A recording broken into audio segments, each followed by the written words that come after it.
Welcome back to Bible Talks on WBCM Radio.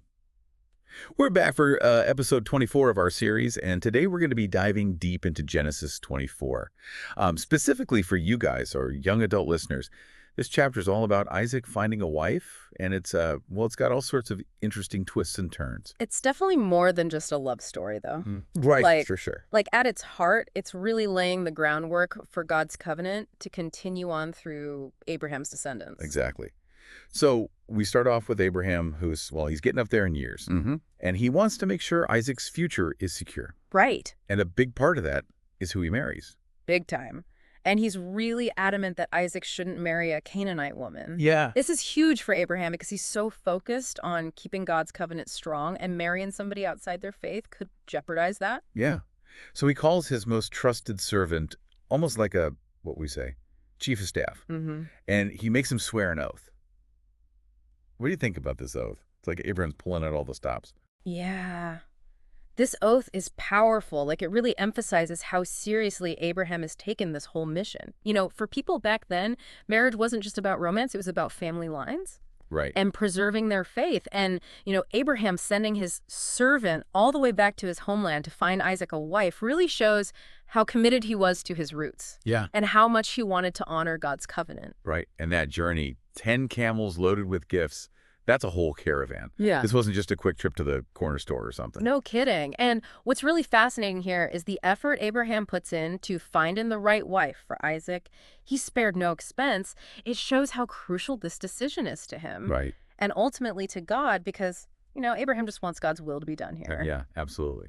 Okay, so the servant reaches Nahor, this city, stops at a well, and this is where things get really interesting for me. He prays this very specific prayer, asks God for a sign to reveal the right woman. Not just any sign, though. He wants the woman who'll offer him water, but also water all 10 of his camels who've been traveling. It's like he's setting up a test. See who goes above and beyond. It's a lot of water. So do you think it's more about the willingness to serve, or was he looking for specific character traits in Isaac's future wife? I think it's both. I mean, his prayer shows he wants someone generous. Right. Hospitable and hardworking, all qualities that would have been so valued in their culture. Absolutely. Then, like something out of a movie, Rebekah walks onto the scene. She's described as beautiful, unmarried, carrying a water jar. The servant's watching her, but he doesn't just jump right in. Why do you think he hesitates? Oh, this is a key moment. It shows the servant's wisdom and reverence for God. He's not just taken the first woman who walks by. He wants to be certain this is who God intends for Isaac. So he observes, waits, prays for that confirmation. So he asks for a drink, and Rebekah doesn't hesitate. Gives him water, and then offers to water all 10 camels. Talk about exceeding expectations. Talk about it. This is remarkable. It's kindness, it's hard work. Remember those qualities we talked about? Right. Rebekah is showing them. This simple act at the well says so much about her. I got to ask, though, what do you think, listeners out there?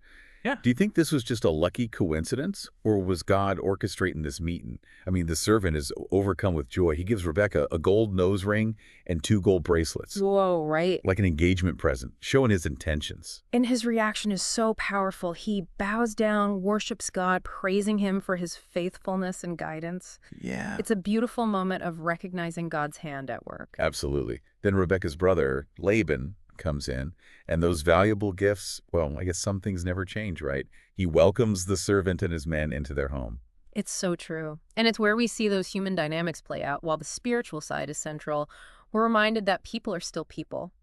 Laban's hospitable, but also he notices that wealth the servants brought with him. Yeah. But the servant's so focused on his mission, he refuses to eat until he tells them why he's there. Wants to be upfront and honest with Rebekah's family.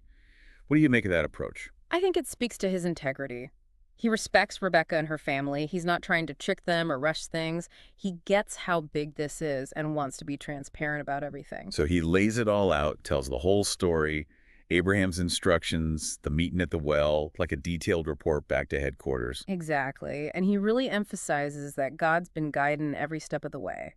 He wants them to know this isn't just his idea. Right. It's part of something bigger.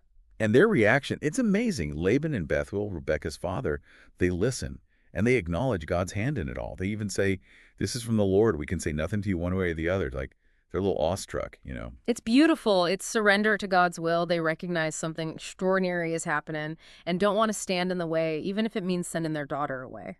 It's a huge turning point in the story. Huge. So they turn to Rebekah. Can you imagine being in her shoes? And they ask her, is she willing to go with this servant to marry Isaac?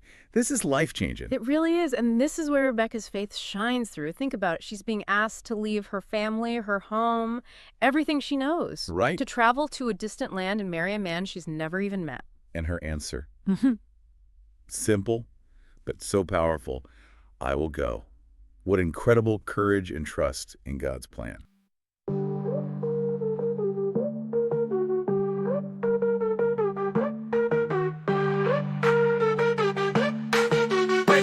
WBCM.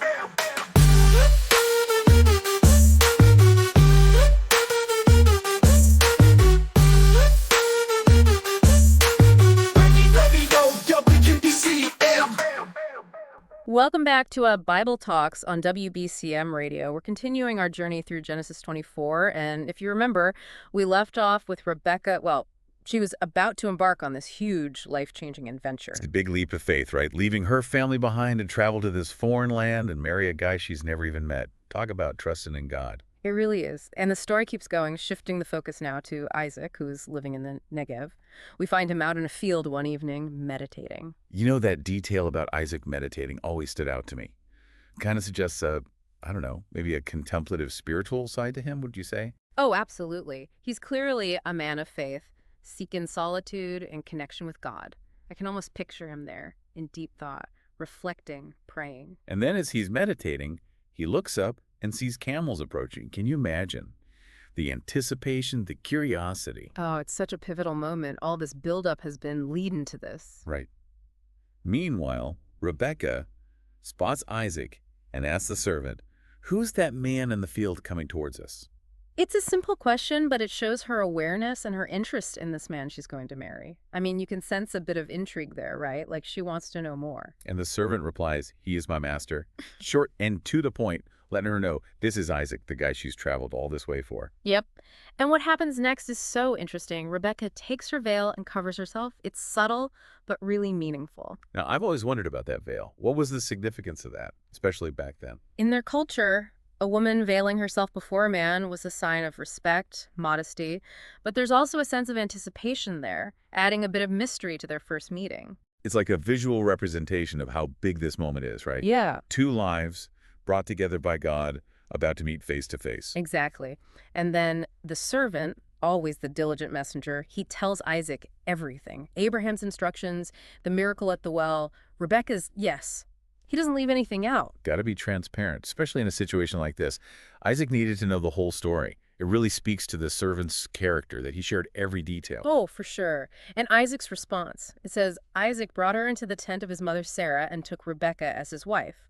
Isaac loved her, and Isaac was comforted after his mother's death. Wow, that's powerful. There's so much packed into that one sentence. God's plan fulfilled, a new chapter for Isaac, and the comfort and joy Rebekah brought him after losing his mother. Absolutely. And him taking Rebekah into Sarah's tent, that's huge. It symbolizes the continuity of God's covenant, with Isaac and Rebekah now carrying the torch. It's like they're stepping into the legacy of Abraham and Sarah, building on the foundation laid before them. We've covered a lot, and I'm curious, what stood out most to you? You know, what really hits me is how this story shows God's intricate involvement in our lives. From Abraham's initial concern for Isaac to the meeting at the well, God is orchestrating events, bringing people together, guiding their steps. It reminds us he's working behind the scenes, even when we can't see the big picture. That is so encouraging. Even in the midst of uncertainty or when we feel lost, God's there, guiding our paths.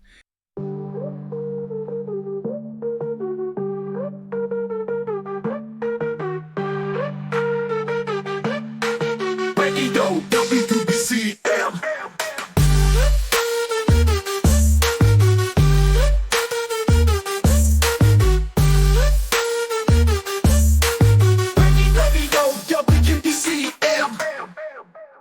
And we're back to Bible Talks on WBCM Radio. Genesis 24, it's a story that has so much to offer, even though it might seem simple at first. I agree. It's easy to get caught up in the romantic parts. Right. But there's just so much more there. This chapter's like, I don't know, a masterclass in faith. Yeah, Obedience and just seeing God's amazing providence. absolutely. Let's talk about those themes. I mean, Abraham's faith is so central to this whole story.